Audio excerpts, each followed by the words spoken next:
We usually think that consumers are the most exploited, the most miserable group of people. They are endlessly scrolling behind the screen, they are always being sold products they don't need.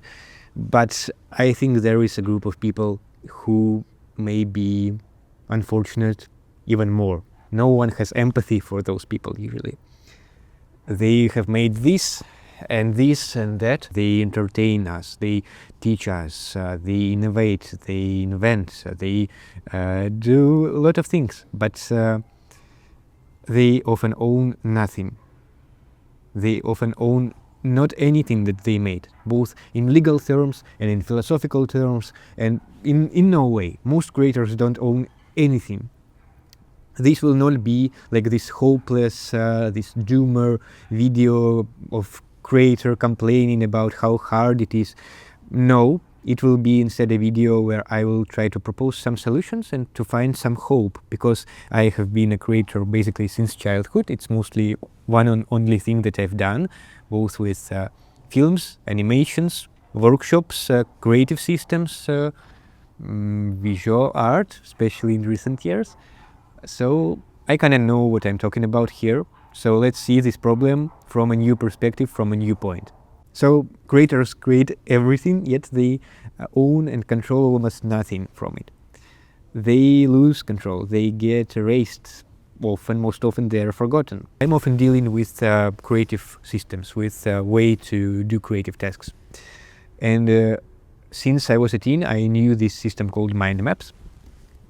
And no one actually knows a name of a person who created mind maps in today's sense. Of course, visually mapping information was present even in Middle Ages, even in Renaissance times, even in Enlightenment times. But in today's sense, it was produced, researched, and made by one person. His name is Tony Buzan. I've heard his name only once when I've done deep research on this topic now. For over 10 years I've been using mind maps. I've been recommending this. I've been explaining how it works, and I've been incorporating parts of it into my systems. Yet I didn't know a name of person who spent most of his life researching and creating it. Isn't it strange that he spent so much time and effort to genuinely improve some set of ideas, some set of doing things, of generating ideas, of showing ideas to other people, yet no one actually knows what he created. Most names of creators who made anything in recent 100 years, 1,000 years, couple thousand years were erased. We don't know them. We know only a couple of names of people from a couple of thousand years ago, but it's not strange that we don't know anyone from that time. It's, however, very strange that we don't know names of people who created most of things around us.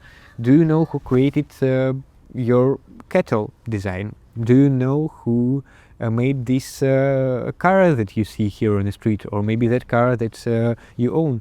Maybe you don't even know a name of a person who, maybe you even don't know names of people who made Google, or maybe you don't know a name of a person who made iPhone design. Maybe you know, he's quite a popular person, but most of people just don't know it and forget it. Only one side of this issue about this whole name, remembrance, being forgotten, etc. It's not the most triggering thing. For me, it's not the most important thing as well. So even if creator's works lives through the centuries, through the years, his name and his personality becomes invisible, to most people at least. You may build something big, but you can also vanish behind it.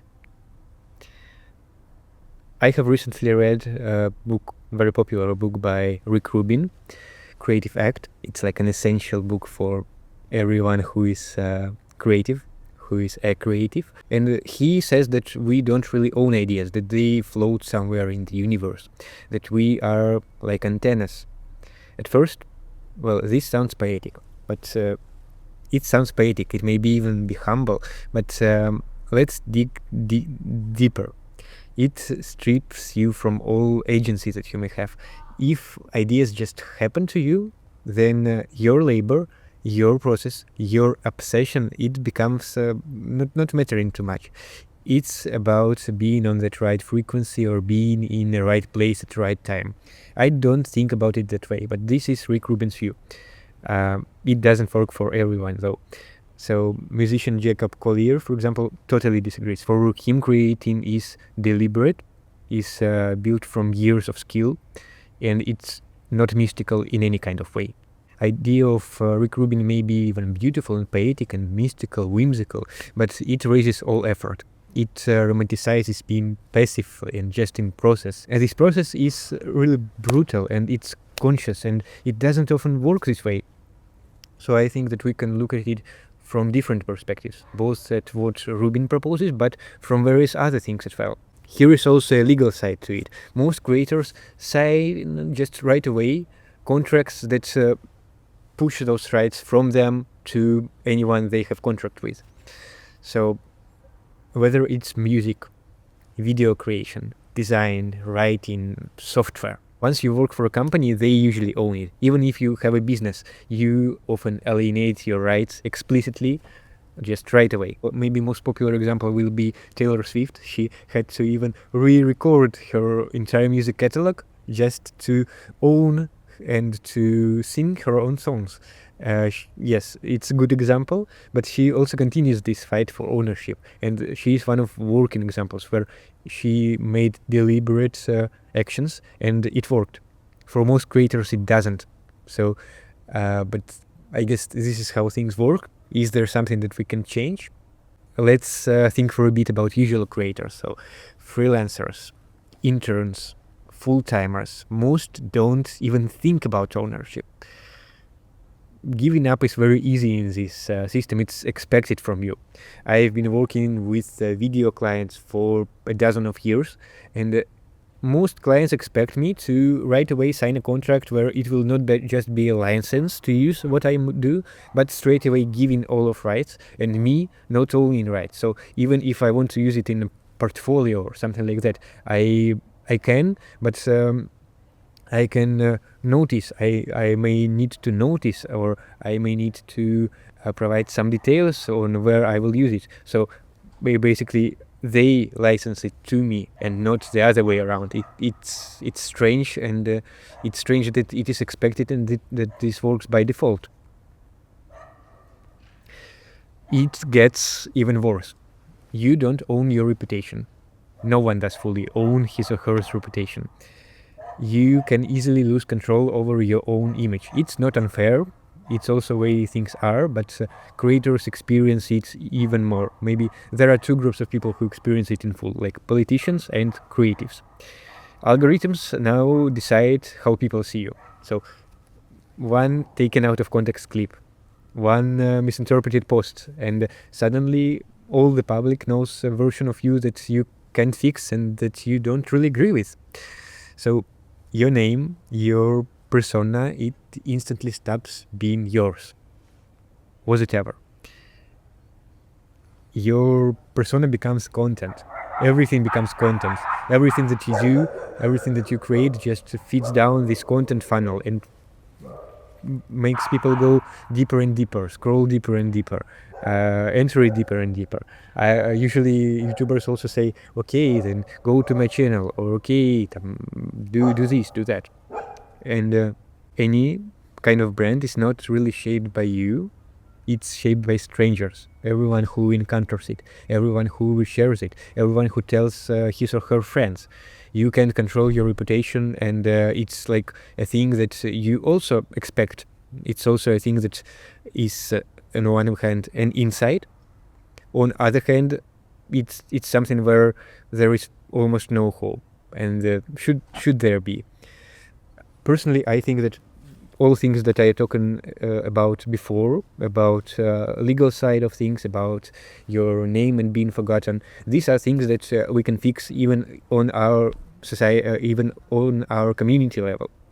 We can implement different legislation, different legal actions, different politicians, different opinions, different ways to spread creative works overall. But about this one, in any day and age, everyone else will control your reputation besides you. Even people who think that they are in full control of their public image. Even people who care a lot about how they are perceived. It seems that it's just simpler strategy not to give a damn about it, just to expect people to build your reputation from simple actions that you do. Be expected to be taken out of context. Be expected to be misinterpreted. Be expected to be thought about not as something that you actually are. It may also be a good thing because in this online space and in our public space, there exists thousands of versions of you. Everyone knows you from a different side. There can be a certain public narrative about you and how people perceive you more or less. And I would say that you influence it a lot, but it's beautiful that anyone can have his or her own interpretation on what person you are, what you are doing, and how to treat you as well. One thing to keep in mind is that it's often something you can't pull back so easily. If you don't own your work, your name, any of your ideas, then why create? Why should we even bother creating anything? Is a hard question to many, I think. Some days the answer is, I don't know. Hustle culture doesn't help at all. Any system, doesn't care. But what if creation is not about control at all? What if creation is more about contribution? Contribution to whatever you like to contribute. Even if no one remembers your name, what you do can shape someone, can influence someone, can make someone's life different, can build progress, can do something new in what our civilization already does. Help someone, it can move someone, or it can even entertain someone and they make someone's day better. All of those may be equally important. And when thinking about those, like maybe even things like name, ownership, or reputation, maybe they're like small parts of puzzle. We can change them bit by bit. We can adjust them mostly in people around us, really. What if those are things just to keep in mind? Those are things just to reflect and to have various points of seeing.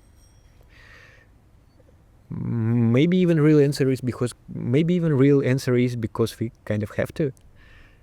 Even if it doesn't make sense, even if it makes no sense, even when it's completely unfair. That's why I've built my own system. It's like a physical framework for writing, for creating, for planning. It's not software at all. It's not an app. It's something you can actually hold, shape, and control.